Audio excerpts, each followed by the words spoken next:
हनुमान बेनीवाल दोस्तों के दोस्त और दुश्मनों के दुश्मन हैं, ये कई बार वो साबित कर चुके हैं। जिस रिस्क को उन्होंने उठाया और इसीलिए राजकुमार रोत को वो बेहद पसंद करते हैं, उनकी पार्टी को वो पसंद करते हैं।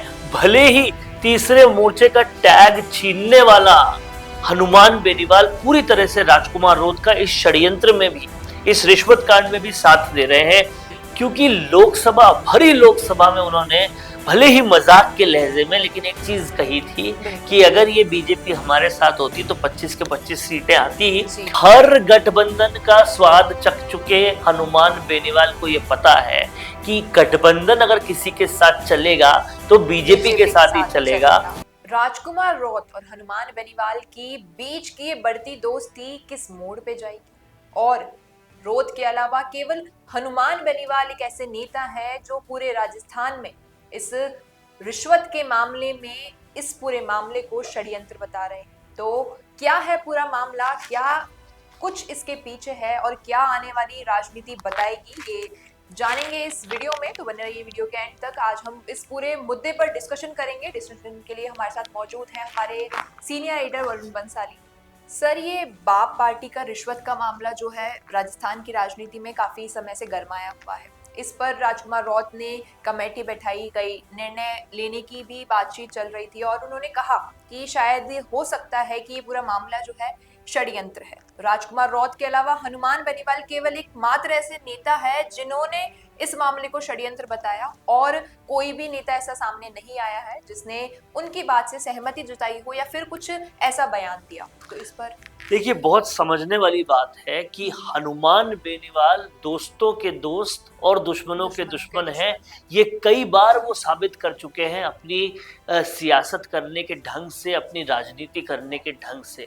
जिनके वो दोस्त रहे वो उस दोस्ती के लिए सब कुछ कुर्बान करने के हमेशा मूड में रहते हैं, और जिनके वो दुश्मन रहे हैं, फिर चाहे वो ज्योति मिर्धा हो, पूर्व मुख्यमंत्री वसुंधरा राजे हो या फिर हरीश चौधरी हो, अपनी दुश्मनी, या फिर उमेद राम बेनीवाल हो, अपनी दुश्मनी भी पूरी तरह से निभाते हुए दिखाई देते हैं। आप ये समझिए कि राजकुमार रोत को हमेशा से ही हनुमान बेनीवाल की दोस्ती मिली।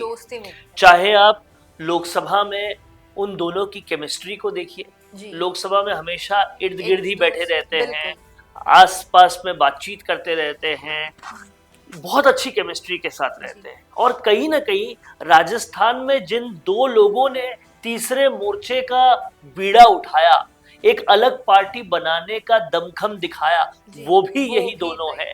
और आपने कई बार हनुमान बेनीवाल को कई सारे साक्षात्कारों में बात करते हुए देखा होगा कि वो सचिन पायलट और किरोड़ीलाल मीणा के लिए तंज कसते हुए हमेशा ये बोलते हैं कि क्या ये लोग अलग पार्टी बना पाए।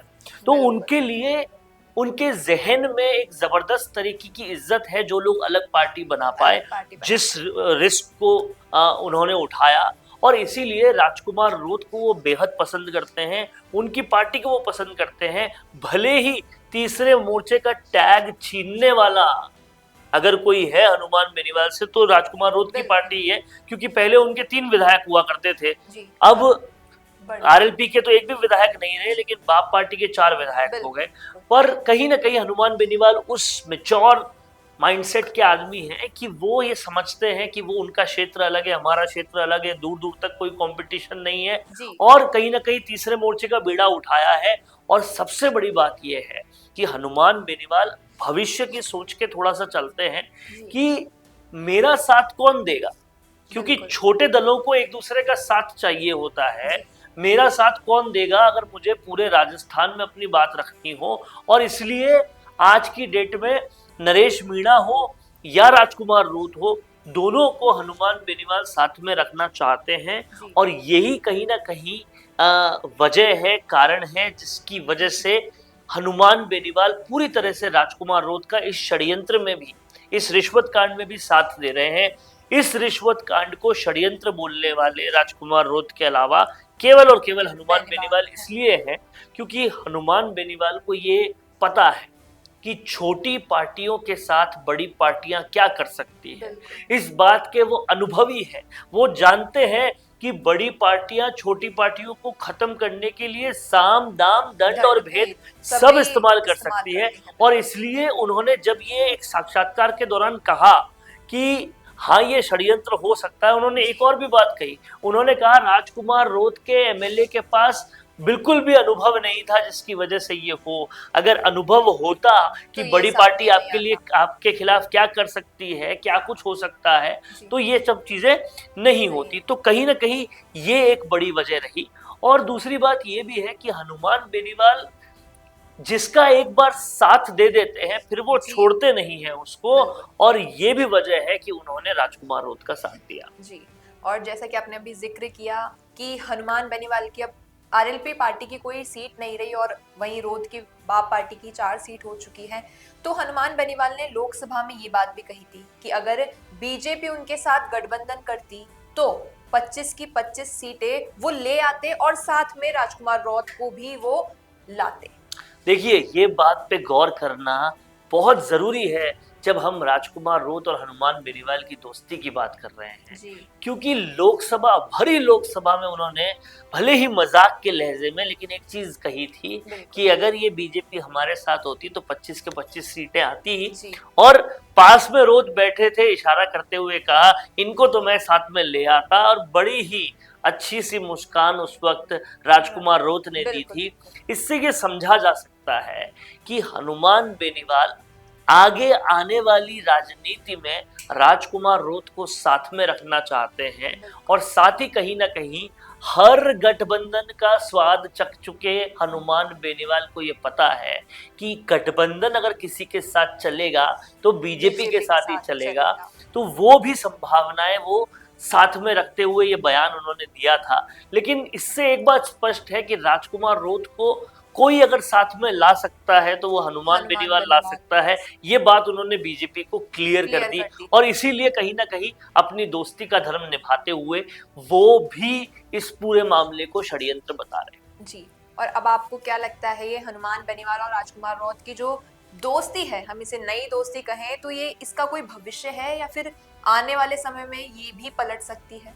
देखिए जाहिर तौर पर भविष्य है। आज आपको एक बात समझनी पड़ेगी कि हनुमान बेनीवाल किस चीज से जूझ रहे हैं। वो जूझ रहे हैं ट्रस्ट से, विश्वास से। वो किसका विश्वास करें किसका नहीं करें ये उन्हें समझ में नहीं आ रहा, क्योंकि जो उनके अपने थे उमेदाराम बेनीवाल जैसे जो नागौर में और खिवसर में उनकी सीट रेवतराम डांगा ले गए, वो भी उनकी पार्टी में हुआ करते। ऐसे अपने जब पराये हुए तो उन्हें अब कहीं ना कहीं ऐसे विश्वास पात्र लोगों की जरूरत है जिनके साथ वो अपने कुनबे को बढ़ा सके। और कहीं ना कहीं इसलिए वो उस दर्द वाले इंसान को जिसका दर्द हनुमान बेनीवाल से मिलता हुआ है, क्योंकि दोनों ही नई पार्टियां हैं, अपने साथ में लेना चाहेंगे। और इसीलिए वो राजकुमार रोत का साथ दे रहे हैं, क्योंकि वो उनके साथ एक भविष्य देखते हैं। दोनों ही तीसरा मोर्चे का सपना देखने वाली पार्टियां एक साथ अगर आगे बढ़ेगी तो और बेहतर तरीके से भाजपा और कांग्रेस को कहीं ना कहीं आग दिखा पाएगी। और अगर ये दोस्ती साथ चलती है तो आगे जाके जाहिर सी बात है, जिस तरीके से आप बोल रहे हैं कि तीसरा मोर्चा जो है बीजेपी और कांग्रेस दोनों के लिए ही एक अपोनेंट साबित होगा। और राजस्थान की देखिए बहुत स्पष्ट मैं आपको एक बात बताता हूँ अंकिता, कि दोनों के पास लोकप्रियता है। बिल्कुल। हनुमान बेनीवाल आज की डेट में कोई माने या ना माने लेकिन जाट कौम में एक बहुत ही ज्यादा लोकप्रिय नेता है। वैसे ही भीलों के बीच में, वागड़ क्षेत्र के आदिवासियों के बीच में राजकुमार रोत की भी अपनी लोकप्रियता है। और ये दोनों लोकप्रिय नेता अगर एक साथ किसी पटल पे आते हैं, कोई संघर्ष करते हैं, कोई सड़क पर संघर्ष करते हैं, कुछ भी करते हैं, तो बड़ी तादाद में लोग इनके साथ आ सकते हैं। और कहीं ना कहीं लोगों को, जनता को एक विकल्प चाहिए कि कौन ऐसे हैं जो आवाजों को ढंग से उठा पाए। वो विकल्प अगर इनको इन दोनों के फॉर्मेट में मिलता है तो जनता भी स्वागत करेगी, लोकप्रियता और मल्टीप्लाई हो पाएगी। जी, तो अब देखना ये होगा कि जिस तरीके से राजकुमार रोत और हनुमान बेनीवाल दोनों इस मामले को षड्यंत्र बता रहे हैं, क्या ये वाकई एक षड्यंत्र है या फिर इसके पीछे की कहानी कुछ और है। और राजकुमार रोत और हनुमान बेनीवाल की दोस्ती इसका भविष्य क्या होगा और राजस्थान की राजनीति में किस तरीके से जो है निखर कर बाहर आएगी, ये तो आपको देखते रहना होगा। तो बने रहिए द फैक्ट इंडिया न्यूज के साथ। अगर वीडियो पसंद आया हो तो इसे लाइक करें, शेयर करें और आपके क्या विचार है इस पूरे मामले पर और इस नई दोस्ती पर नीचे कमेंट सेक्शन में जरूर बताइएगा। चैनल फैक्ट इंडिया को सब्सक्राइब करना न भूलें।